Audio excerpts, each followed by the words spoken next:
Okay, so maybe we can get started and people will join anyway, right? Sure. So, so I think someone is okay. Yeah. So, welcome everyone for one more iteration on the Systems Talk series. This is the first talk of this semester, and it will be by Aditya, who is a PhD at CSC here at IIT Bombay. He's working with Manas, and you'll be talking about stack allocation and typification for managed runtime. Though this work appeared in PLDI 24 few months back. So looking forward to Aditya's talk. Aditya, please go ahead. Sure. Thank you, sir. Yeah. So, hello everyone. My name is Aditya Anand. I'm a PhD scholar at IIT Bombay. I'm working with Professor Manas Thakur. So, we work in the area of uh, compiler optimizations, program analysis, and JIT compilers. Uh, in this talk, I'm going to talk about the one of our recent work titled "Optimistic Stack Allocation and Dynamic Heapification for Managed Runtimes." As Sir mentioned, this work was recently published at PLDI 2024, and this work was done in collaboration with IIT Bombay, IIT Mandi, and IBM Canada and IIT Madras. So, to start with my talk, let me briefly just give you an idea about how compilation happens in programming languages. We have languages like C and C++, which uses static compilers like GCC, G++, etc. So these compilers generate executables, directly executables, which can be executed on machine, which means that the optimizations performed by these compilers will be based on the statically available informations. All the information which are present statically, these compilers will perform optimization based on those informations. Whereas we have languages like Java, C Sharp, Scala, etc., which first gets compiled by a static compiler, and then the generated output, the generated compiled output, is passed to a managed runtime for further execution. In these kind of languages, most of the optimizations are performed at the runtime. So let's see how compilation or program translation happens in case of language like Java. Suppose if we want to execute Java source code, we have the Java source code. It is given first to a static compiler or the Java C compiler, which generates the Java bytecode. This generated bytecode, as we most of us will know, that this is a like platform independent code and can be executed on any Java virtual machine, any machine which has the Java virtual machine. So once we have the Java bytecode, it is given to the Java virtual machine, which has interpreter and JIT compilers. Based on the design of JVM, we might have more than one JIT compilers as well. The execution of this bytecode starts by first interpreting the Java bytecode. So interpreter takes the bytecode and generates the output immediately. In between, the JVM might decide based on some heuristics or threshold values to invoke the JIT compiler for certain set of bytecodes. So this is how the JVM architecture is. It has interpreter and JIT compilers, and JIT compilers are invoked on demand based on some heuristics. And this is how the JVM will generate the final output for a particular program. If we look closely in the JIT compiler, uh, JIT compiler basically takes set of bytecode. It might be the bytecodes might be corresponding to a certain method or a certain loop, and it first generates corresponding IR for that particular for the set of bytecode, such that it can perform optimizations on those IRs.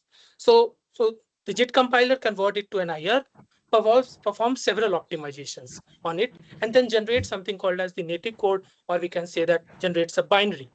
So this generated binary can now like directly be used by the JVM instead of interpreting it. So this is how the JIT compiler has its relevance in the Java virtual machine. Note that these optimization has several levels. So like we use so the default JVM which we use is the hotspot JVM, which has C1 and C2 compilers, C1 and C2 JIT compilers, and based on some threshold values which JIT compilers needs to be invoked is decided. Similarly, in case of OpenJ9, we have optimization levels from cold to hot to warm to very hot and scorching. And based on these optimization level, which optimizations need to be triggered is decided.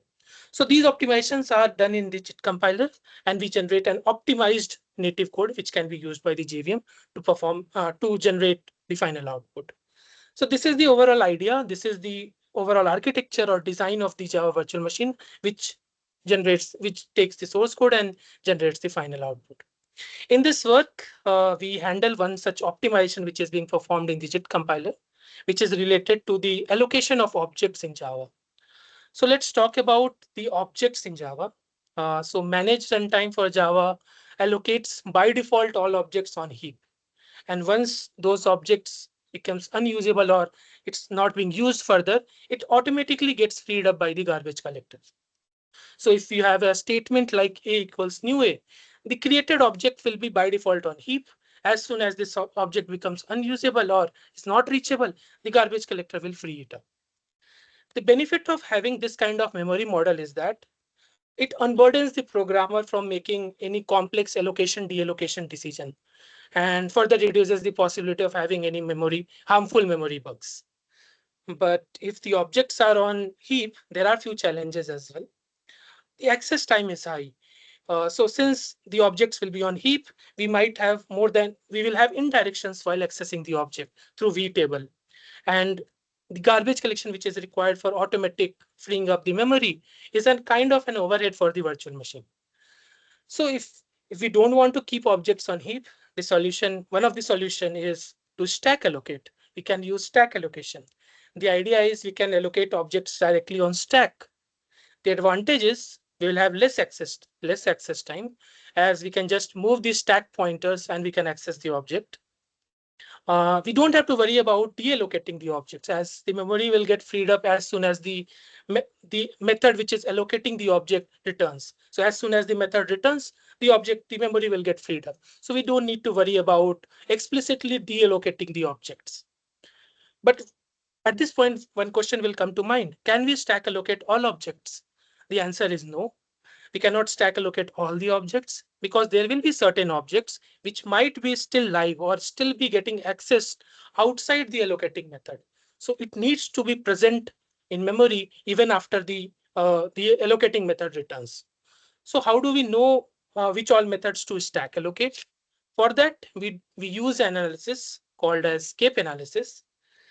This scape analysis basically gives us this set of objects that do not scape the allocating method. It basically tells whether an object is escaping the current allocating method or not. So we can use this analysis and can stack allocate objects. In case of Java, as I mentioned earlier, most of the optimization or analysis is performed during the JIT compilation time.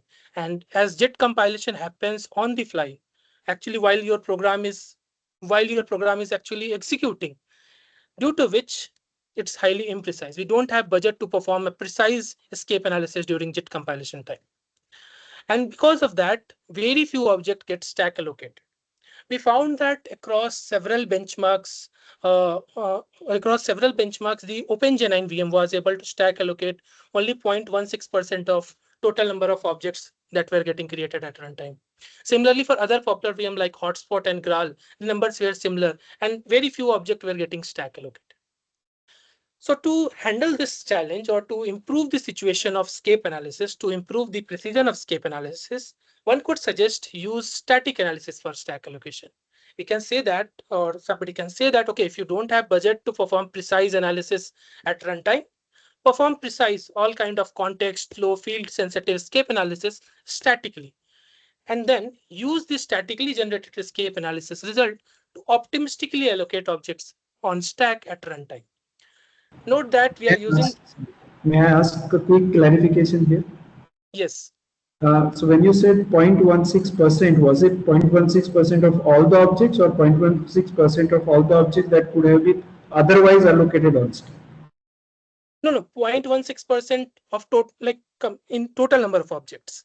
I see. And amongst them, how many were possible to be allocated on stack if there is no, if there is no time budget? So that basically, so that we need to do, we didn't. So by default, JVM don't run like infinite number of, like, don't have the infinite budget.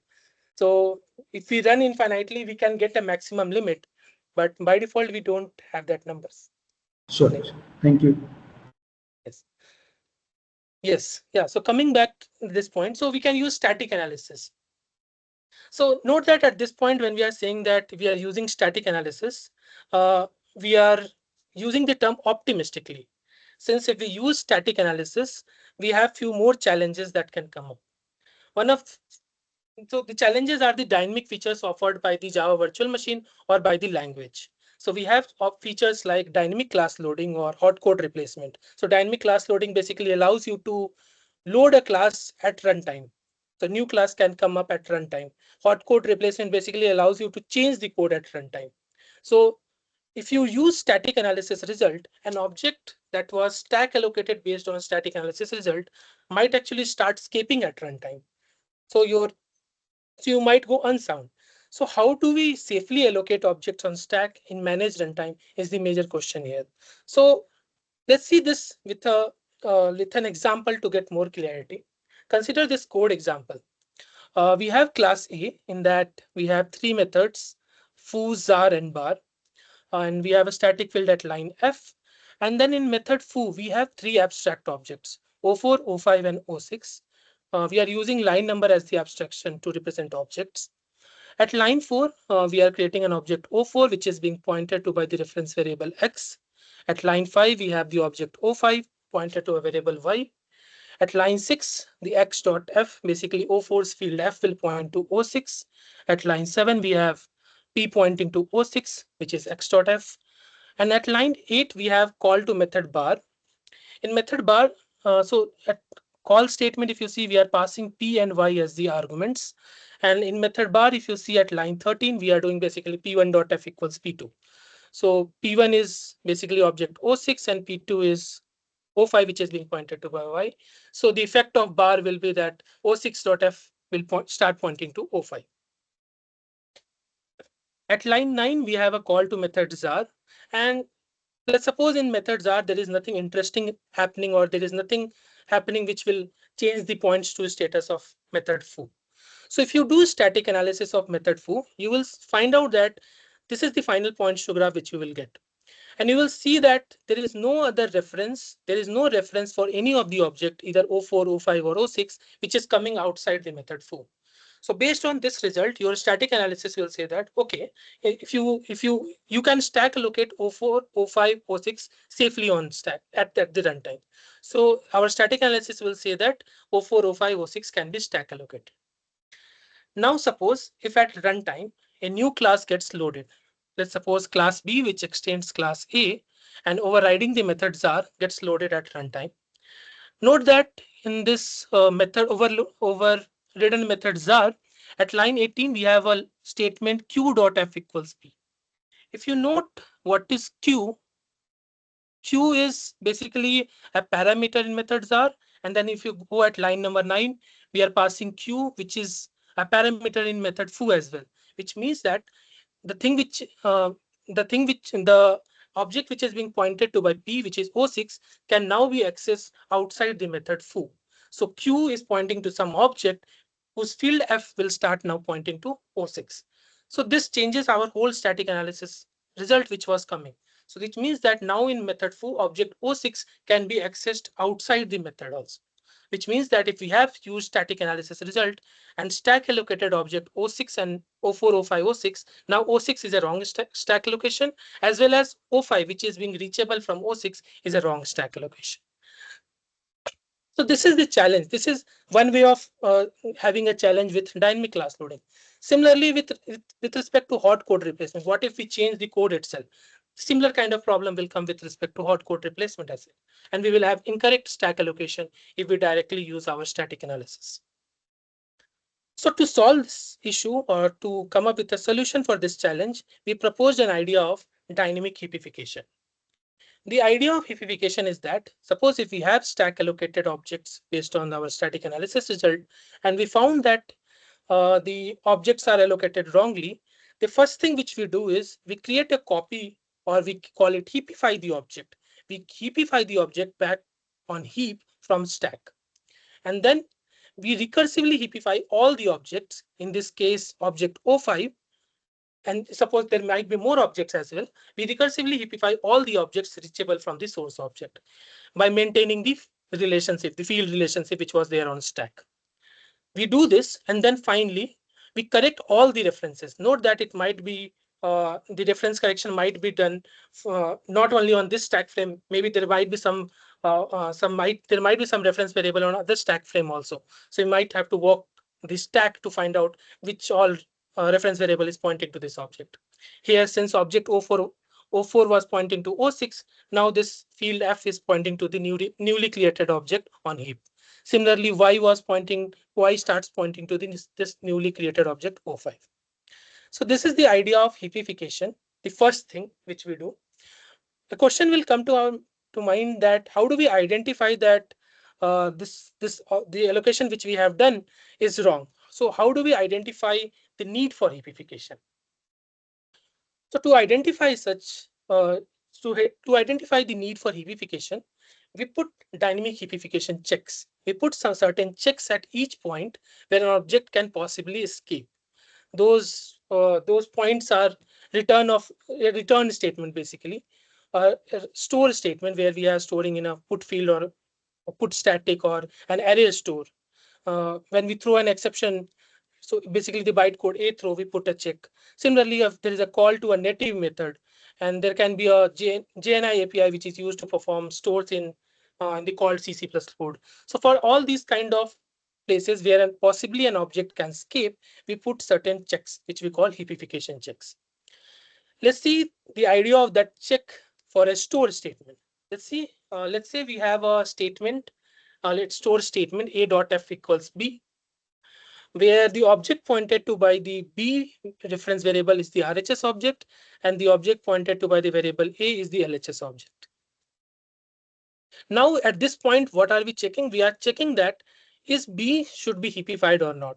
Since we are storing b in the a.f, should b be heapified or not. The first check which we do is we check whether the RHS, the B object, the RHS object is outside the stack bound or not. If it is outside stack bound, we don't need to heapify it. Only if it is on stack, then we need to heapify it. If it is outside a stack bound, we don't heapify. The second check which we do is about the LHS. Only if the LHS is on stack, then only we should heapify. If the LHS object is also on heap, that means that it can be accessed from heap, and hence it should be heapified. So if LHS is also not, if LHS is on heap, we should heapify. If LHS is not on heap, if LHS is not on heap, then we go to the next condition check, where we check whether the RHS object has been allocated before the LHS object, which basically is the comparison of the address. So we try to check at this point is that whether the RHS object has higher lifetime than the LHS object. So if RHS object has higher lifetime, then we say that okay, we don't need to heapify.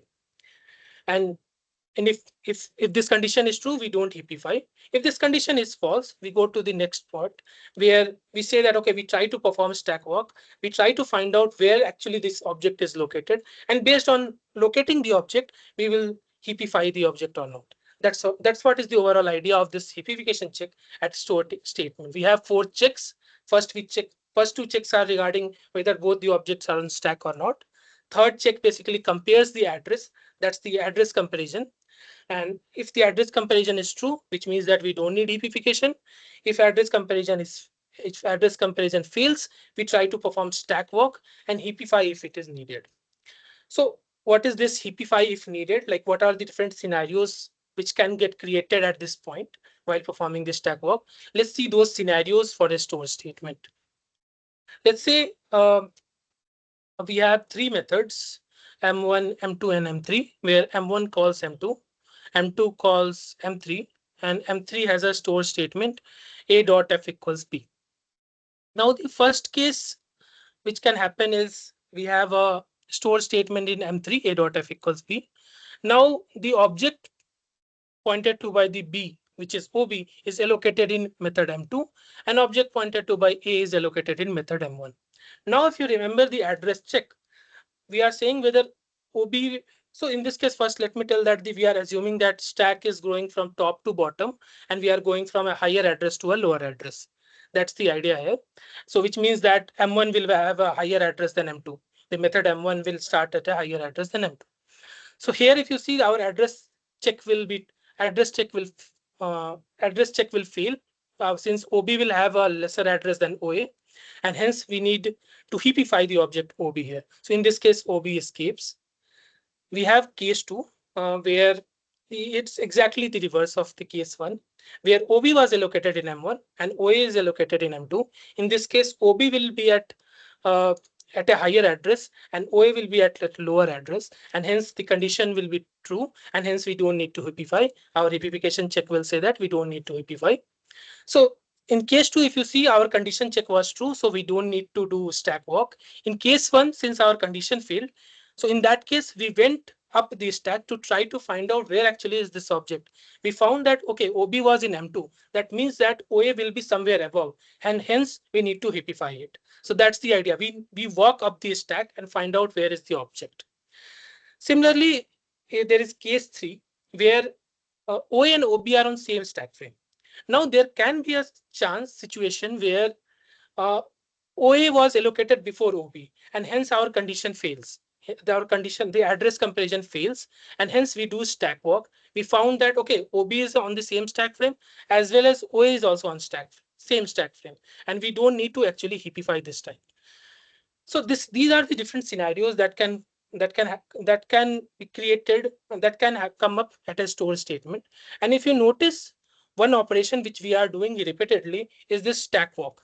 In at least 2 of these cases, we do this stack walk, and which is kind of costly. At every store statement, we are putting this check, and then we are doing this stack walk. We don't want to make our heapification so costly that it can't be used. So to optimize this stack walk, or to not do this stack walk, we came up with a different idea which we call ordering objects on stack. The idea is that a simple address comparison check should work majority of the times. So we had this case 3. Here we are saying that if the condition check fails, which means that OA has a higher address than OB, then we need to do stack walk. So in such scenarios, we try to create a partial order of stack allocatable objects statically. So during our static analysis, along with generating the set of stack allocatable objects, we also try to create an ordering between them, which objects should be allocated first, and then what is the order in which they should be allocated on stack. So suppose if we have a relation like this, where OA's field F is pointing to OB, then we say that OB should be allocated first, then OA. So this is the order which we create statically, and then use this stack order in the VM to reorder the list of stack allocatable objects such that the address check comparison should work majority of the times, and it reduces the heapification check quite a bit actually. Obviously, in case of cycles, the result will not be valid for one of the store statement where we will have the baggage, and in that case, we still need to do stack walk.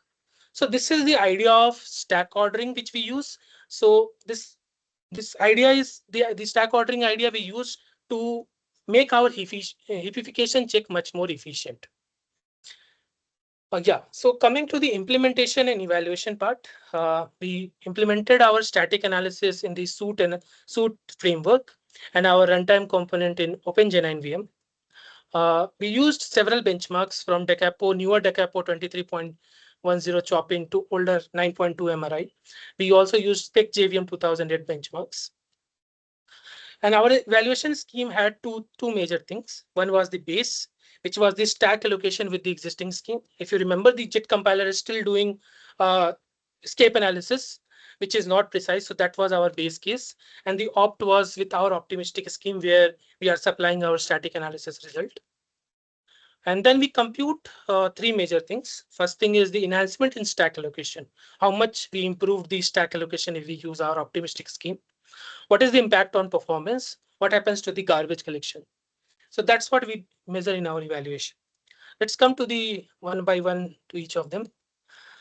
Yes. So first is the stack allocation. If you look at this table, we have two major scheme. One is the non-optimistic, the base scheme, and then optimistic scheme, the opt one. And each scheme has three major things: static count, dynamic count, and stack bytes. Static count basically refers to the allocation site, the allocation, the number of allocation sites. Dynamic count actually refers to the actual number of objects that gets created at runtime. Stack bytes basically refers to the memory that gets the amount of memory that got stack allocated. That's the three part. If you look at the some of the benchmarks like GraphG, which by default JIT compiler was not able to stack allocate even one object, even all the, so it was not stack allocating anything. With our scheme, we were able to stack allocate roughly 506 million of objects. So static count basically here says that 32 allocation sites were marked for stack allocation, which resulted into 506 million of objects at runtime. And roughly the stack byte was around 9184 MB. Similarly, if you see for benchmark H2, which was able to mark 61 allocation site for stack allocation, which resulted into 29 million objects at runtime in the base scheme. If you see in the optimistic part, we moved from 61 to 94, but the dynamic count improved from 29 million to 452 million. So we saw drastic improvement in number of objects which gets stack allocated. And if you see the stack bytes as well, it roughly moved to 10 GB of 10 GB of memory that got stack allocated. Similarly, for other benchmarks, LU search, PMD, and sign verify. So these are some certain benchmarks which I used in this slide to show that we have significant improvements in many of the benchmarks. We have roughly 25 benchmarks in the paper where we try to evaluate the stack allocation improvements. So on an average, we had an improvement of 71% in the stack allocation, and the stack bytes improved by 54%, which means that this much less heap allocation we will do at runtime. Coming to performance, so here we have the performance for some benchmarks. So if you see on x-axis, we have the benchmark name. We have two box plots. One is for base, one is for opt. On y-axis, we have the time, basically the runtime in seconds. And if you see, we are reducing the time using our opt scheme for most of the benchmarks, and the performance for most of the benchmarks are improving with our opt scheme. So on an average, we found that there was a performance improvement of 8.8% across all benchmarks.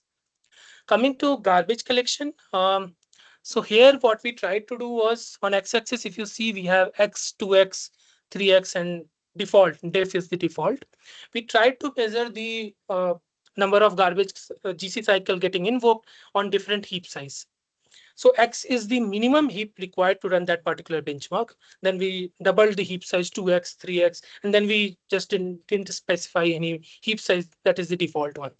So we saw improvement or the reduction in GC cycle for most of the benchmarks. So we saw on an average the reduction in GC cycle by 5.3%. So these were the three major components. These were the major three things which we measured. Along with this, we also measured several everything. So we talked about what is the cost of heapification. So we talk about if we have heapification, what is the cost of heapification. Along with that, we also talk about offline cost. So how much time it takes to or like generate the static analysis result. What is the size of the generated result which we store in a file? How it is comparable to the size, the class file size. All these things we measure in the offline cost.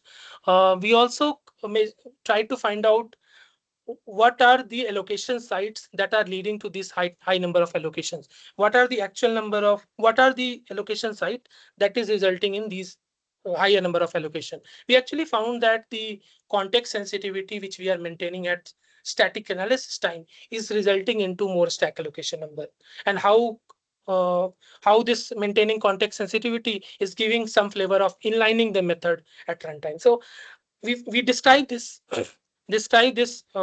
enhancement in stack allocation with respect to allocation site as well. We also talk about simulating some benchmarks. There were benchmarks like Apache server, Kafka server, and Tomcat servers, which basically runs for a longer time. So if we force JIT compile them, how is the improvement for those such benchmarks? We also discussed about that. And then yeah, in detail we discuss about different opcodes that are required to support this feature of having an optimistic stack allocation in JIT compilers as well as interpreter in the Java virtual machine. So these are some extra detail which is present in detail in paper. Yes, coming to the takeaways from this work, we handled an important OO optimizations, which is allocating method local objects on stack frame of their allocating method. We use static scape analysis to optimistically allocate identified object on stack and to improve the precision without thwarting the efficiency. We ensured functional correctness in case of static analysis that do not correspond to runtime environment, even though if the static analysis goes wrong, how do we maintain functional correctness? And overall, we are one of the first approach which to use soundly and efficiently use static analysis result in JIT compilers. So this is the paper. You can go and read more things about in the paper as well. Thank you. Any questions?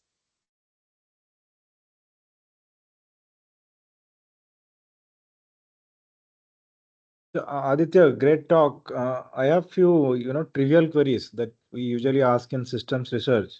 Yes. So if I ask you your approach or your final utility, right? Utility out of your approach, how good is this approach? Like, do we still have headroom for more, or we are almost there? Yes, so to find this even for our future direction, we performed actually an experiment where, so see, right now we have a complete setup where we can say that, okay, stack allocate everything, even though we know that we cannot stack allocate everything. But we can say that because we have a mechanism of heapifying the object at runtime.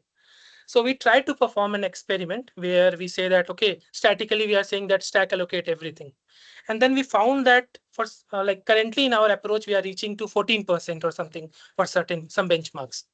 We found that we can reach up to 40% for some of the benchmarks. So there is a big room still left, which we need. So which is still left to be handled. And we believe that our static analysis is still still conservative at many places where a VM can. So what is the sweet spot between the static analysis and runtime? We still need to find out to improve the situation. That's what I can.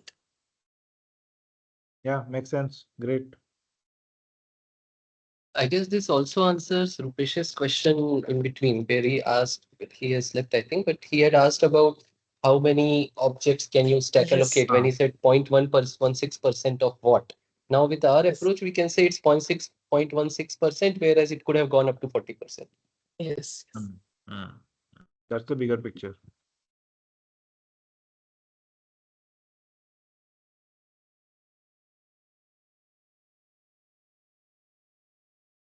Any other questions?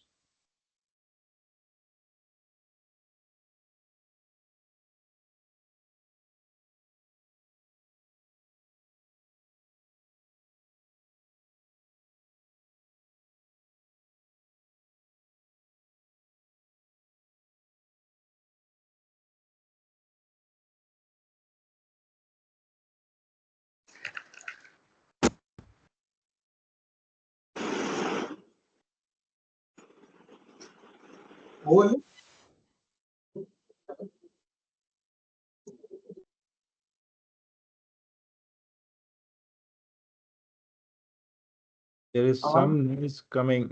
Niskarsh, you have a question?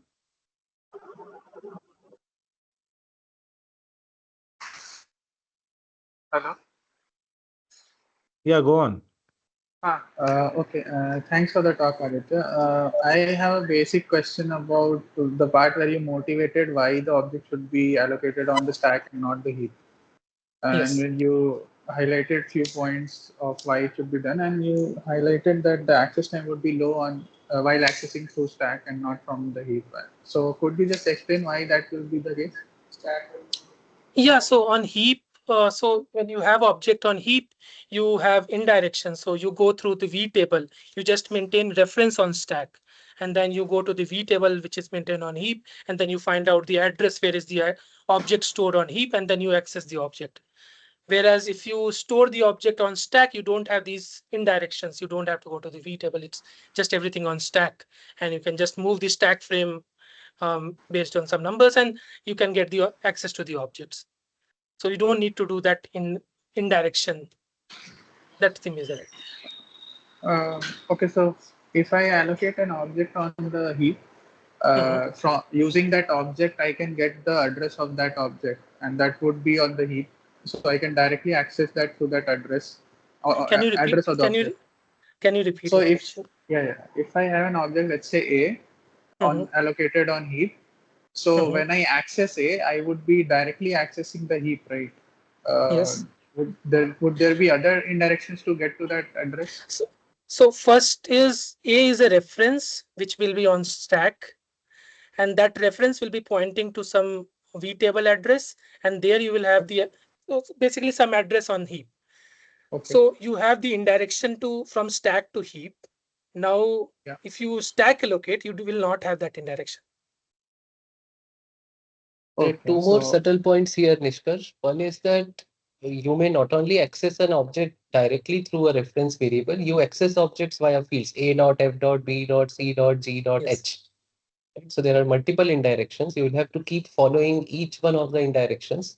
Whereas if you have the object on the stack, the object can directly be allocated with a constant offset. The compiler can generate code in which each object allocation instead of an indirection has been replaced with each reference to it has been replaced with a constant offset to the stack pointer.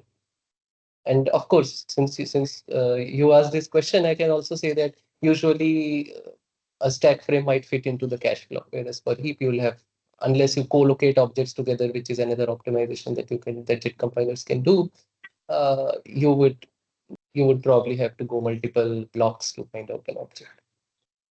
No, but Manas, for that, your stack allocations should be in few KBs or MBs, right? Not in hundreds of MBs.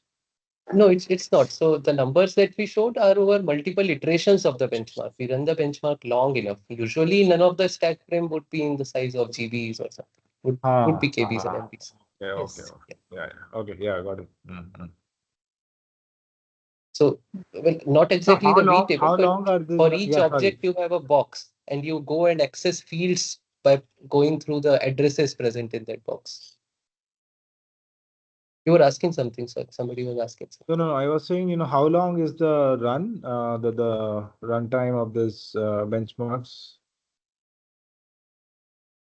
So there are it's basically 100 iteration is the common one for most of the benchmarks, but so there is a paper which tells how much you should run. So okay. Yeah. So what is the optimal warm-up time for each benchmarks? No, it's not only warm-up time, right? You need, I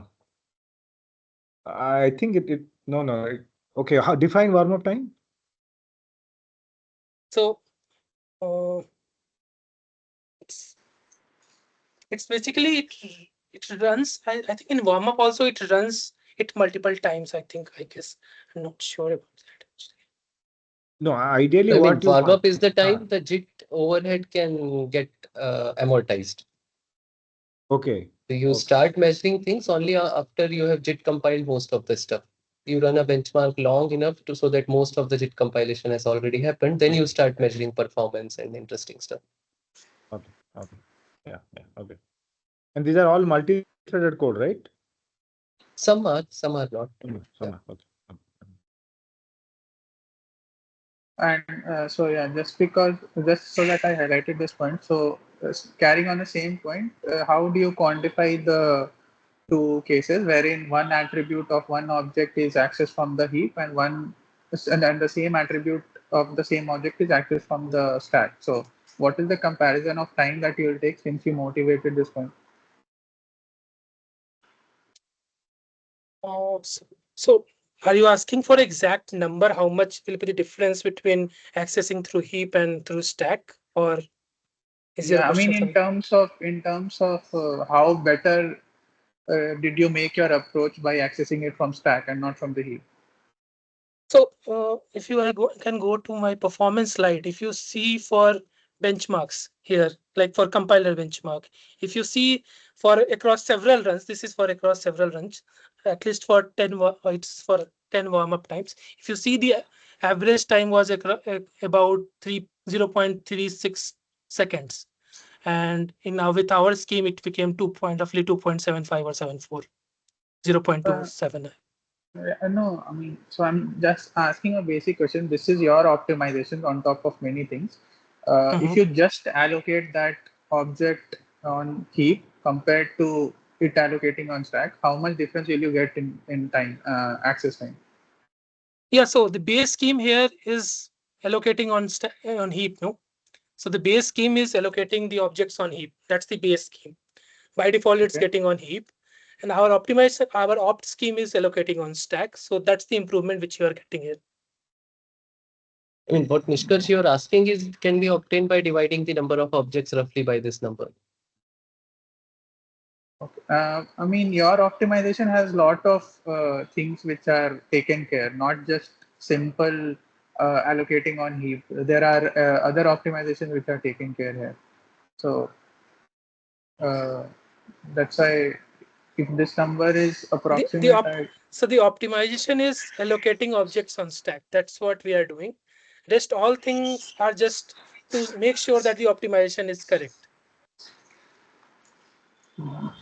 okay. So I'll add one point here. When you work with a real compiler which has hundreds of optimizations and analysis passes and so on, right, Nishkarsh, you really cannot measure the impact of one small thing like a heap access versus a stack access by inserting some code in the compiler. It's really, I mean, there is no facility to disable other things and test something in isolation.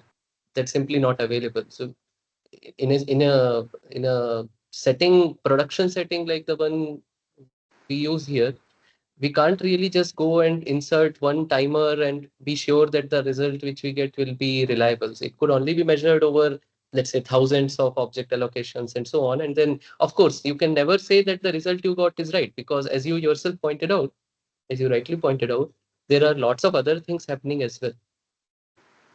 You can't disable Yeah. them. Oh, okay, I got it.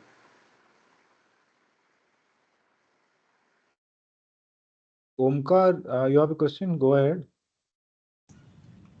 Yeah, so let's say there is a allocation site like x is equal to new obj.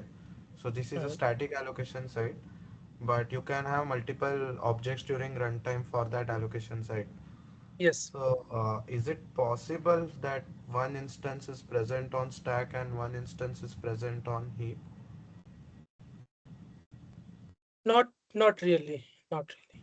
So if I recollect correct, for on stack, for every BCI, there is a place where you can stack allocate. So at one time you will have only one instance of that object, and for that instance, if you have stack allocated, it will be on stack. If you have wrongly stack allocated, you have to heapify, or it will be either on heap. So you So cannot. So I don't think so. It will be at like one instance can be on stack and one instance can be on heap. Yes. no, let me rephrase it. Like, let's say there are 10 objects created for that allocation site. Is it Mhm. possible that 9 are present on heap and one is present on stack? At the same time. Yes, at the same time. Think of it like this, Omkar. You need to generate an address while compiling the code. You need to make a decision at that time whether you want to allocate that object. When the, Yes. let's say, runtime processes the object allocation instruction, unless you create indexed object allocation instructions for different kinds of objects, you cannot determine whether a particular instance should be on stack or heap. Right? So the compiler needs to make this decision during compile time. So it can only decide one thing for a bytecode index by default. Okay. Does it make So, sense? yes, yes. So if I decide to uh, stack allocate, then it will be according to the static allocation site, right? Yes. And if our assumption is wrong, then it will heapify correctly and you will get the expected outcome. Yes. Yes. So there is a possibility like of targeting cases where, let's say there is an allocation site, but maybe in 90% of the cases you are fine if it is on stack, Yes. but only in 10% cases uh, it has to be on the heap. So maybe for such cases, if we assume that it is okay to stack allocate, would it give better performance? Yes, yes. So that's our future direction actually. So we found that statically we are going conservative in many of such cases. And so we can improve this based on the runtime data, or at runtime, if statically we can speculate, we can say that okay, this object can still be stack allocated. And if certain, and at runtime we can have some check again that if that speculation doesn't hold true, we can heapify that object. And if the, as you mentioned, if we have certain cases where out of 10, 9 times it's on stack, we will definitely get a better performance than earlier. Yeah, yeah, great. And, nice talk, Aditya. Thanks.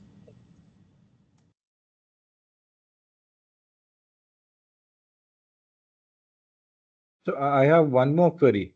Any architectural support which can make it better, whatever you are trying to do? We have not explored that as such, but uh, in some way, if we can talk about cache locality, I guess. I'm not sure about it. Okay.